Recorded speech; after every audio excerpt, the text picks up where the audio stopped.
días, que el Señor les bendiga. Damos un saludo a todos los que nos acompañen, donde quiera que estén.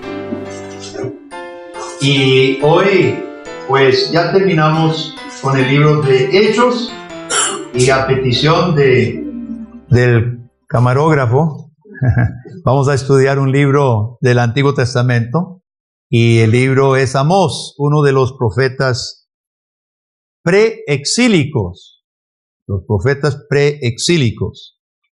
Y cuando nosotros estudiamos un libro un poco desconocido, hermanos, ¿cómo debemos acercarnos al libro? Antes de meterse en el libro, Dios nos ha dado nos ha dado todo un panorama, y para estudiar Amós, ¿cuál otro libro debemos consultar antes? Los libros de historia, Reyes y Crónicas. Amós menciona ciertos reyes, y en el libro de Reyes, Segundo de Reyes, se habla del tiempo en que profetiza Amós. No lo menciona. Menciona a Jonás, que era contemporáneo de Amós. No lo menciona Amós específicamente, pero menciona el rey bajo quien profetizaba. Entonces, hermanos, yo quiero ayudar a la iglesia a que nosotros aprendamos buena lectura de la palabra de Dios, cómo acercarnos a un profeta. Así que este primer sermón vamos a hacer un recuento anterior y leer los primeros 2 capítulos de Amós. Ahora, para entender Amós hay que entender los propósitos de Dios. Busquemos rápidamente Deuteronomio capítulo 4. Cuando Dios introdujo, bueno, esto es antes de introducir su pueblo a la tierra, Él dijo uno de los propósitos para los cuales Dios estaba dando sus mandamientos hermosos y justos. Y uno de esos propósitos era para hacer luz a las naciones alrededor. Deuteronomio 4, versículo 6, dice así: guardad los mandamientos, pues, y ponerlos por obra, porque esta es vuestra sabiduría y vuestra inteligencia. ¿Ante quiénes? Ante los ojos de los pueblos. ¿No era ante los ojos de Dios? Por supuesto. Pero Dios dice aquí ante los ojos de los pueblos. Dice, los cuales oirán todos estos estatutos. ¿Cómo los iban a oír? Se iba a regar la bola.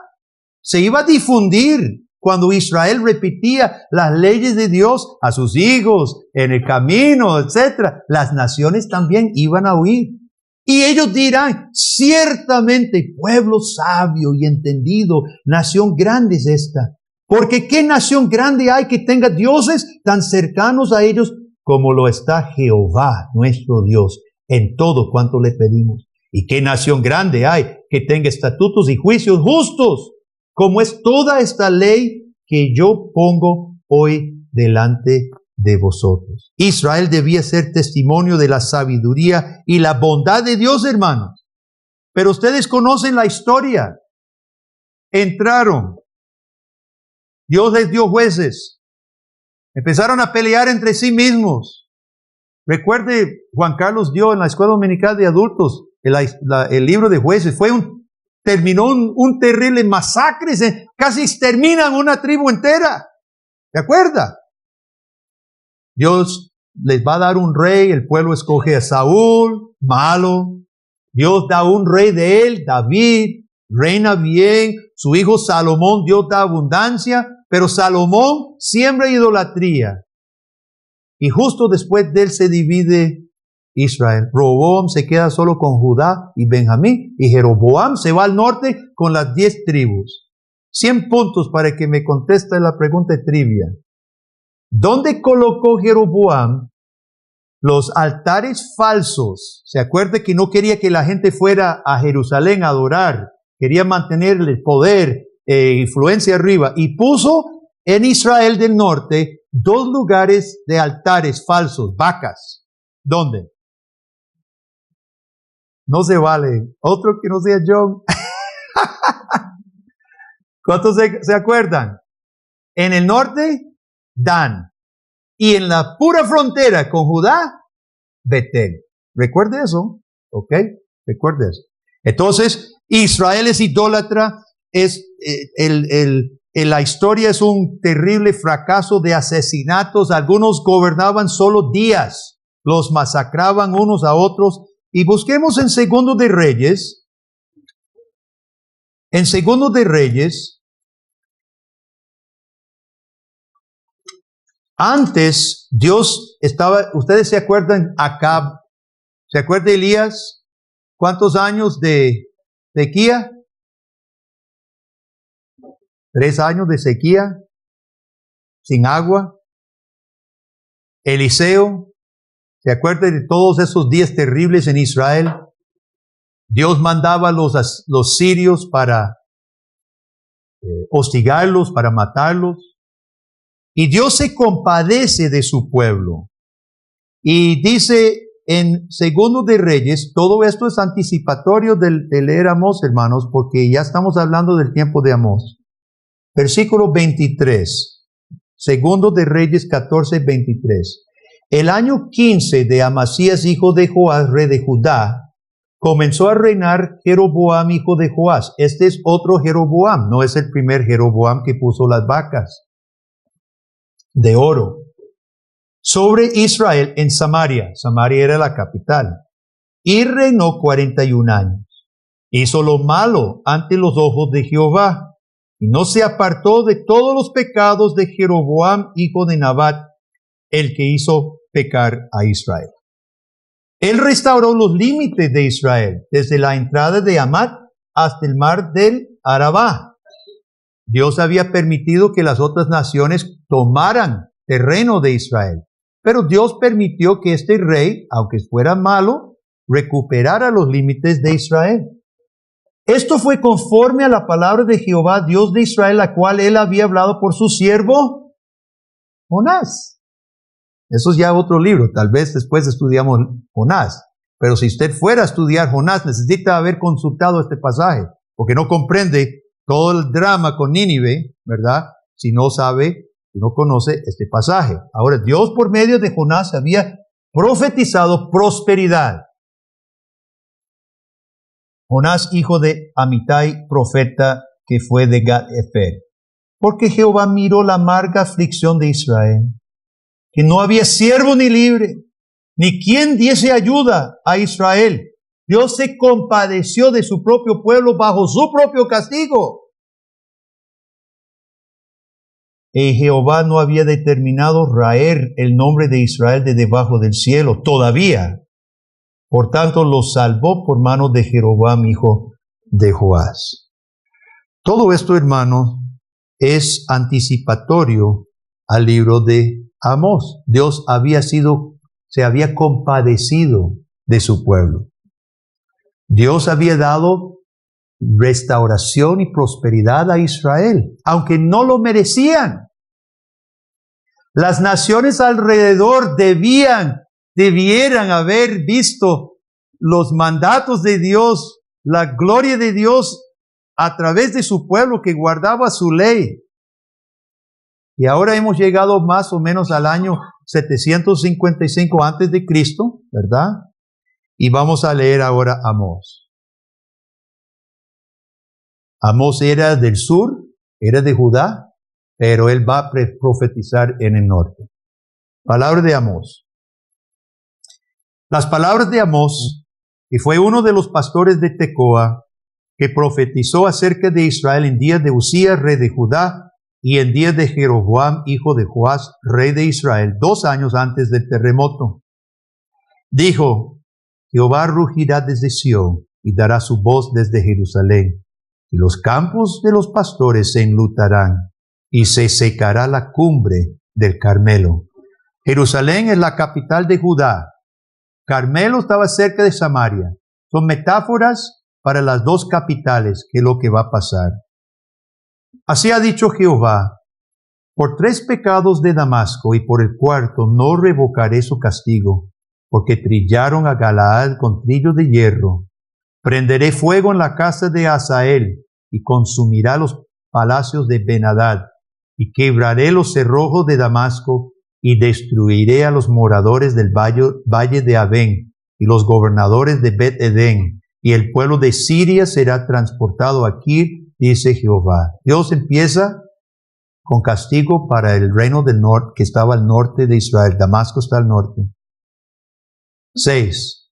Así ha dicho Jehová por 3 pecados de Gaza. ¿A quién representa Gaza? ¿Qué pueblo?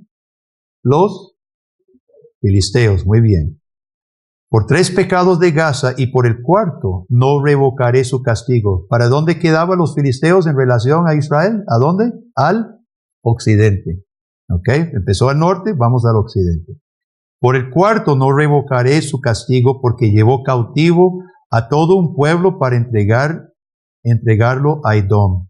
Prenderé fuego en el muro de Gaza y consumirá sus palacios, y destruiré a los moradores de Asdod y a los gobernadores de Ascalón, y volveré mi mano contra Ecrón, y el resto de los filisteos perecerá, ha dicho Jehová el Señor.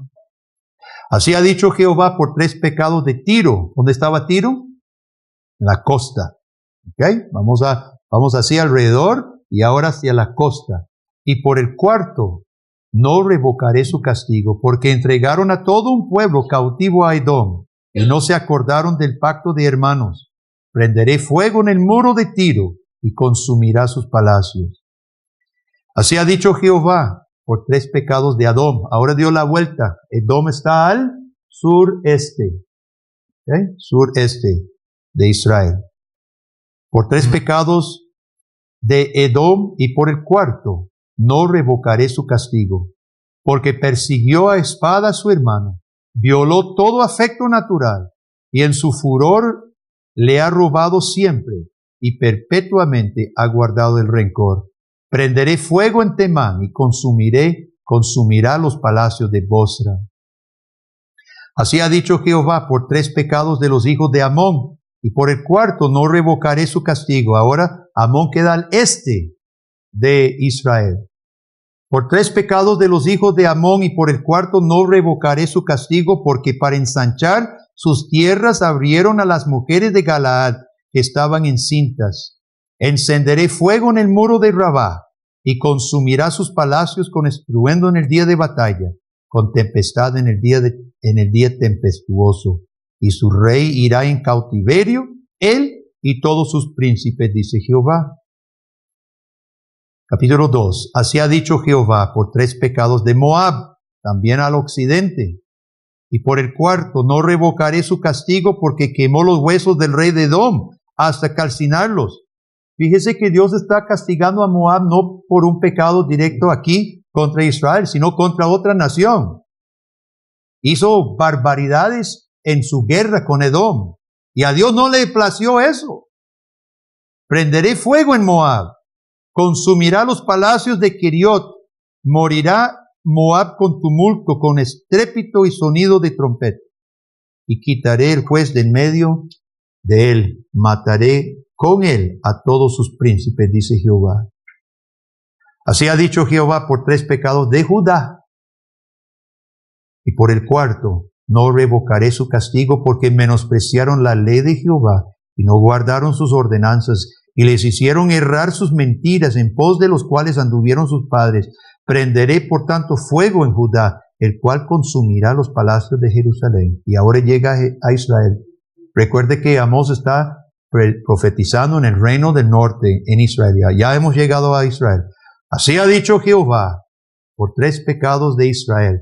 Como si usted escuchaba esto al principio, cuando el profeta empieza a denunciarlos a las otras naciones, ¿qué pensaba el pueblo de Israel? Bravo, ¿verdad? Dele a Siria, sí, dele a los filisteos, dele a los edomitas, malos que son, Moab, barbaridades hacían. Pero viene así y más y más cerca, ¿no? Después llega a Judá mismo y ahora finaliza con estas palabras. Así ha dicho Jehová, por 3 pecados de Israel y por el 4 no revocaré su castigo, porque vendieron por dinero al justo y al pobre por un par de zapatos.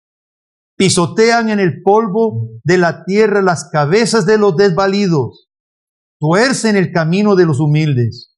El hijo de su padre se llega a la misma joven, profanando mi santo nombre. sobre las ropas empeñadas se acuestan junto a cualquier altar, y el vino de los multados beben en la casa de sus dioses. Yo destruí delante de ellos al amorreo cuya altura era como la altura de los cedros, fuerte como una encina, y destruí su fruto arriba y sus raíces abajo. Y a vosotros os hice subir de la tierra de Egipto, y os conduje por el desierto 40 años, para que entrases en posesión de la tierra del amorreo. Y levanté de vuestros hijos para profetas, y de vuestros jóvenes para que fuesen nazareos. ¿No es esto así? Dice Jehová, hijos de Israel. Mas vosotros disteis de beber vino a los nazareos, y a los profetas mandaste diciendo, no profeticéis. Pues he aquí, yo os apretaré en vuestro lugar, como se aprieta el carro lleno de gavillas, y el ligero no podrá huir, y al fuerte no le ayudará su fuerza, ni el valiente librará su vida. El que maneja el arco no resistirá, ni escapará el ligero de pies, ni el que cabalga en caballo salvará su vida. El esforzado de entre los valientes huirá desnudo aquel día, dice Jehová. Hermanos, cuando Israel no busca la gloria de Dios y no practica una vida de gratitud a Dios guardando su ley, ¿qué pasó en las naciones alrededor primero? Las naciones no vieron a ningún Dios real. Las naciones no pudieron llegar al conocimiento de la verdad. Ahora, en lugar de ser bendición a las naciones, como Dios le había dicho a Abraham, en ti serán benditas todas las familias de la tierra, ahora están por causa de Israel, por pecado de omisión y comisión. Omitieron ser luz y guardar la ley de Dios, y más bien cometían barbaridades, perversidades y desobediencias y idolatrías. Por causa de Israel, sus pecados de omisión y comisión, las naciones más juntas a ellos ahora tenían que ser castigados. Su fracaso trae juicio sobre otros. Yo pregunto, hermanos, simplemente haciendo una pregunta.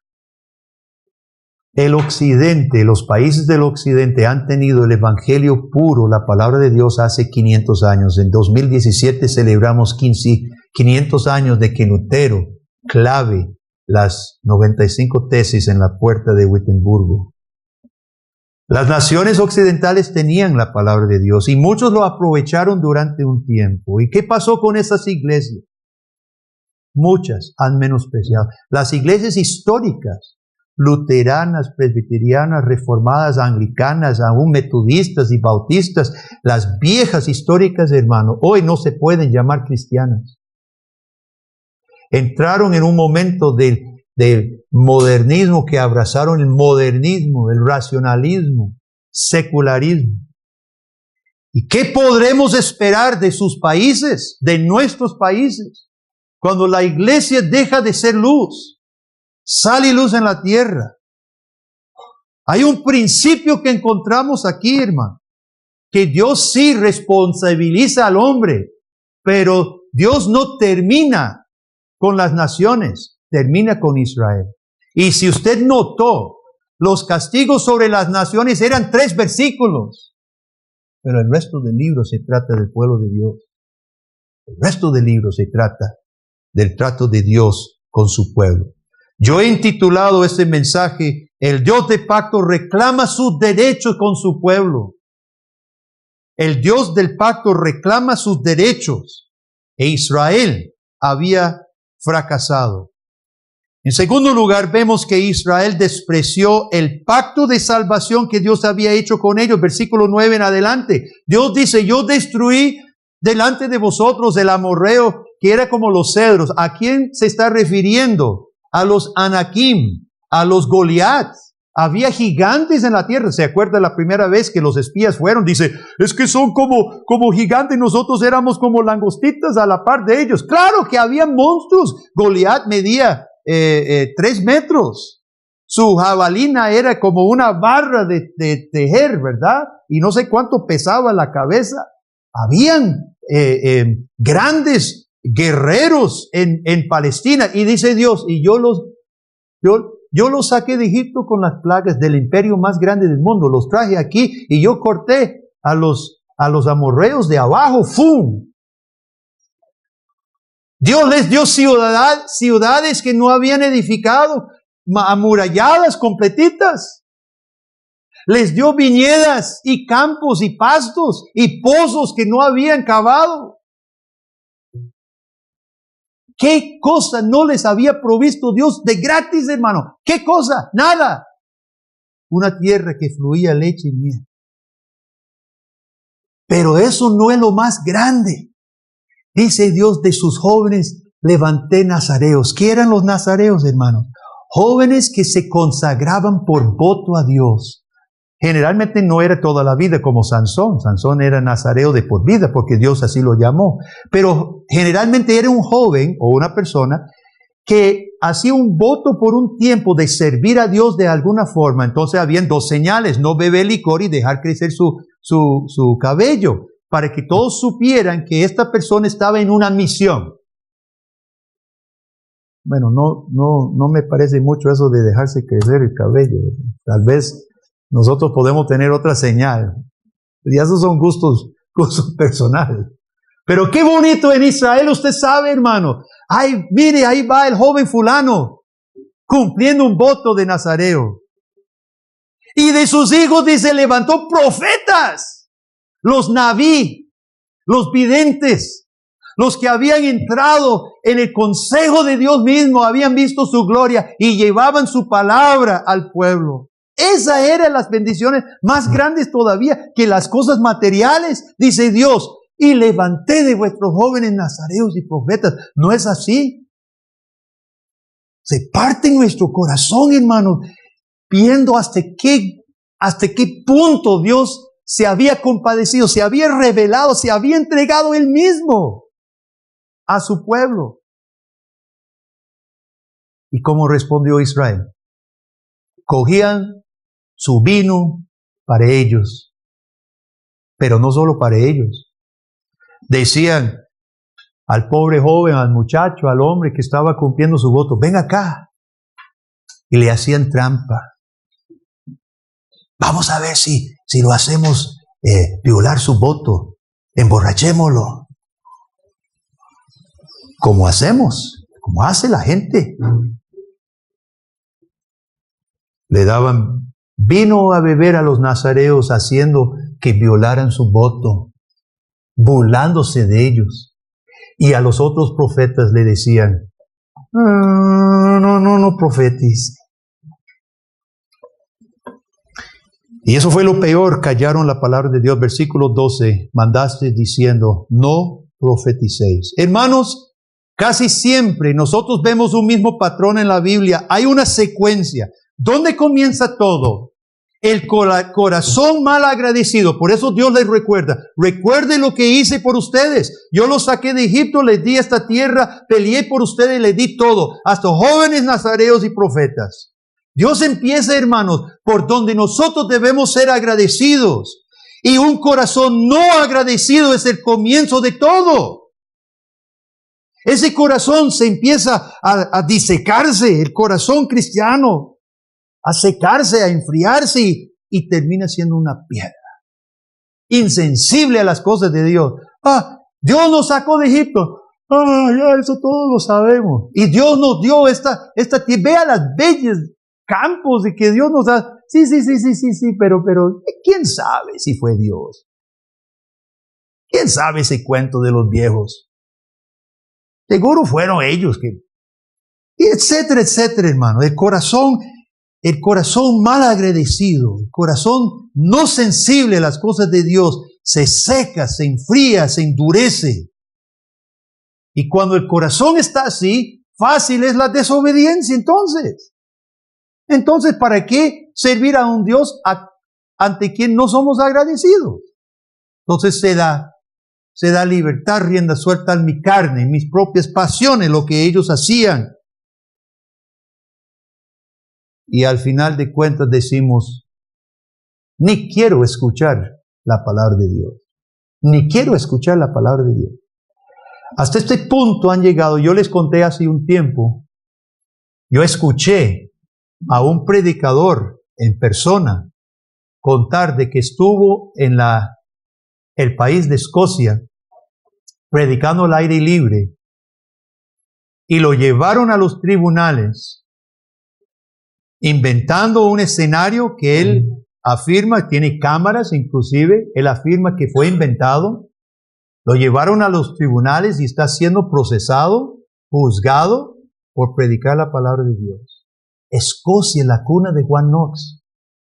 Pareciera increíble si no lo hubiera escuchado yo. ¡Pare esa palabra!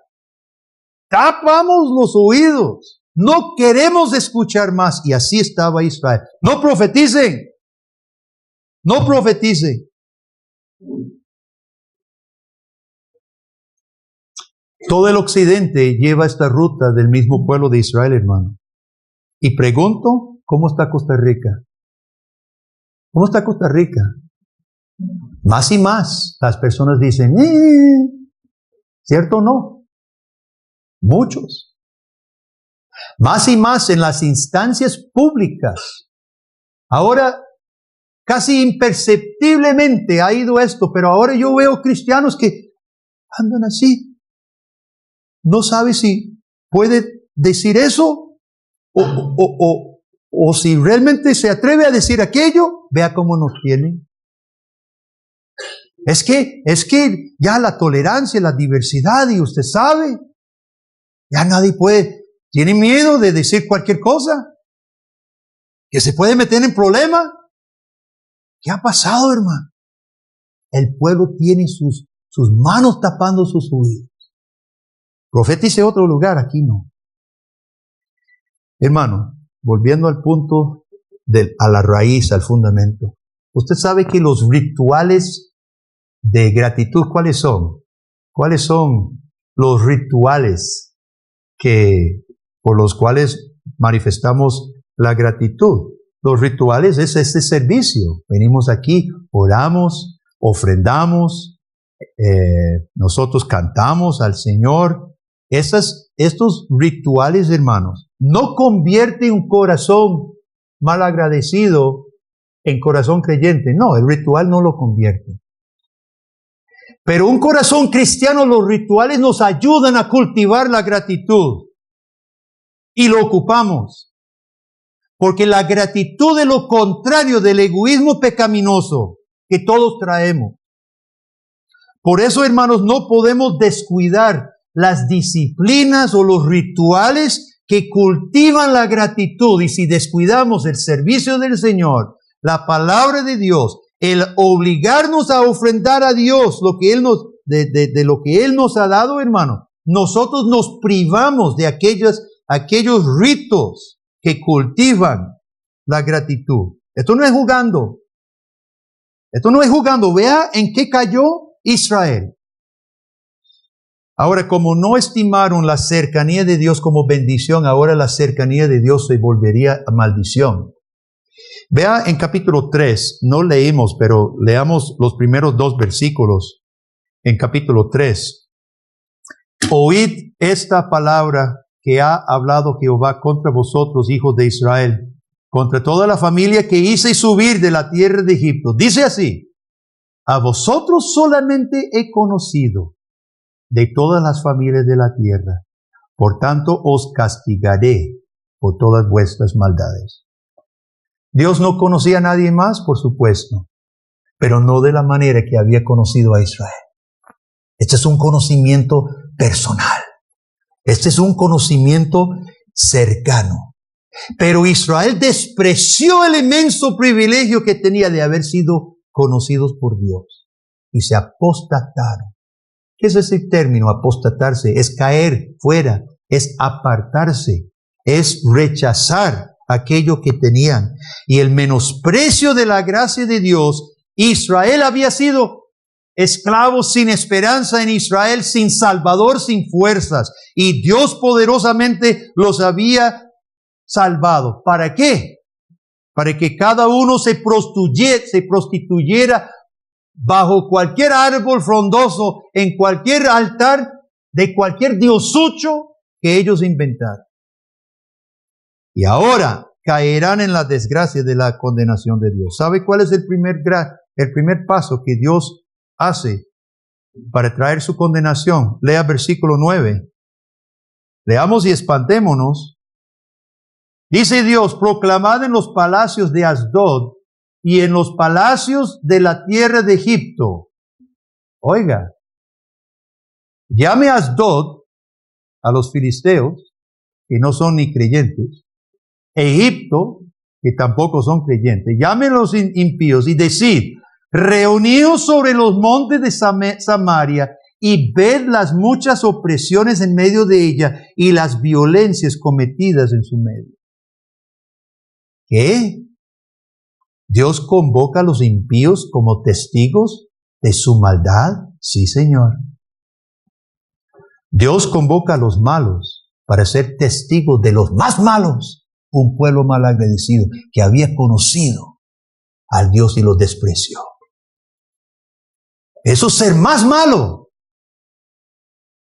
Dios convoca a los impíos y los paganos para que se reúnan a ser testigos de lo que Dios va a hacer. Qué cosa más terrible. No quiero hacer ninguna aplicación para hoy. Me temo que sea cierto que hasta personas impías hoy, ante las barbaridades que suceden en la iglesia.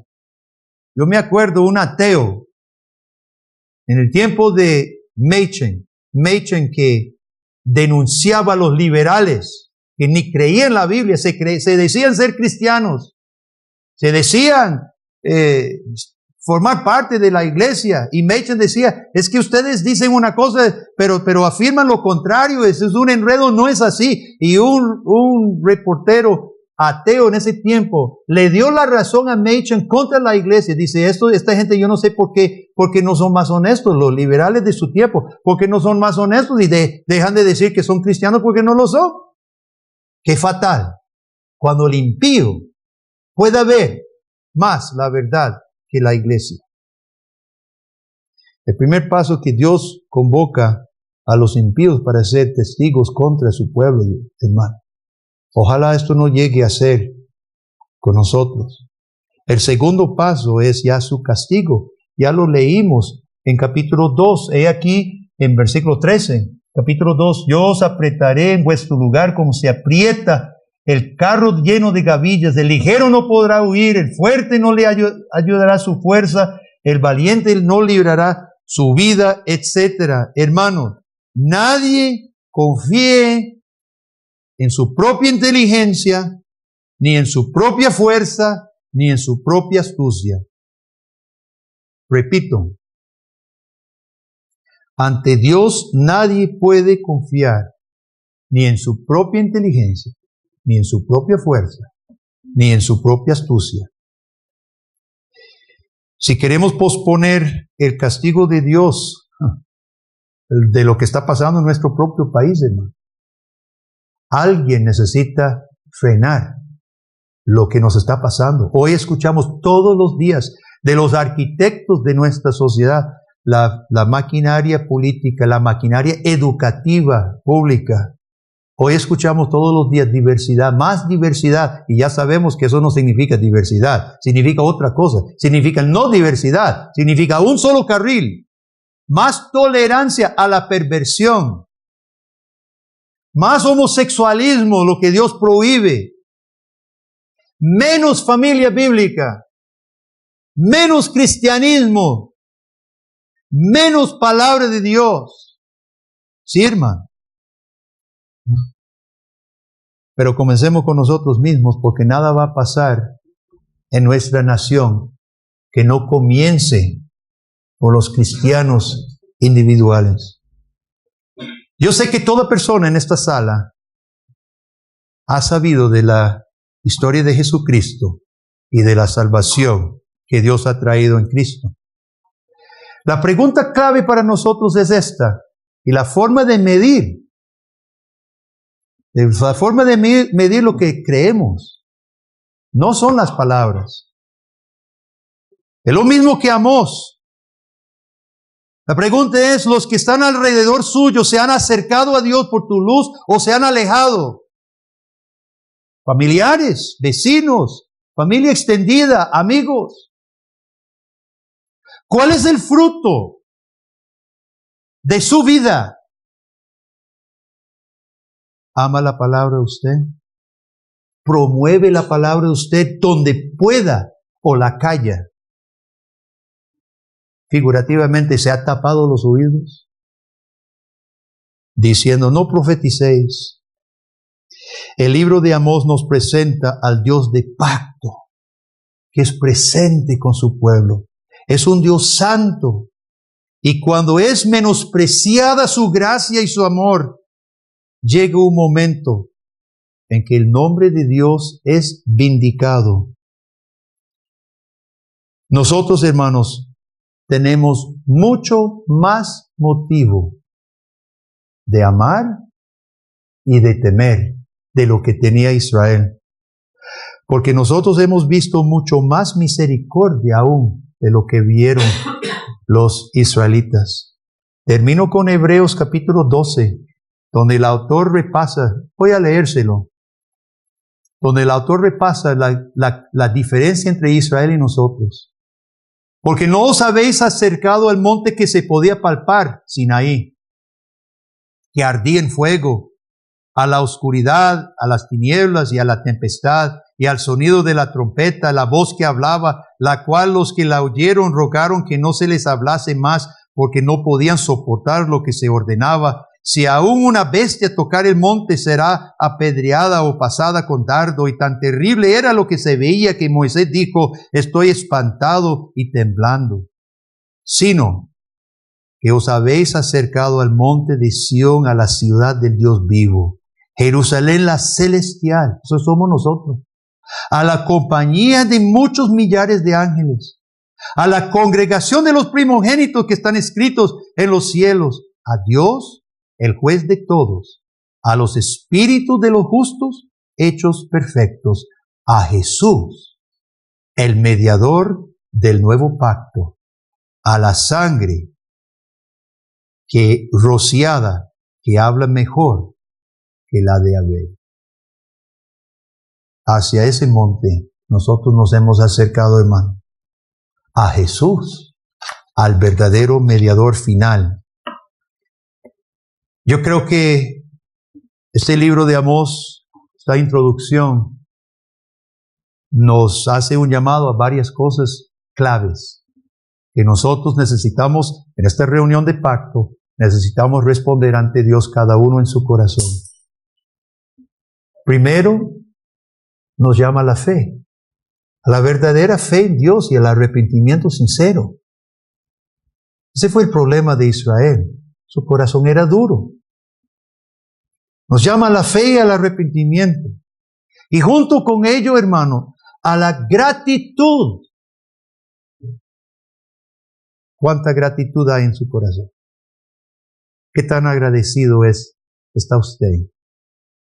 Nos llama a cultivar la gratitud, hermano.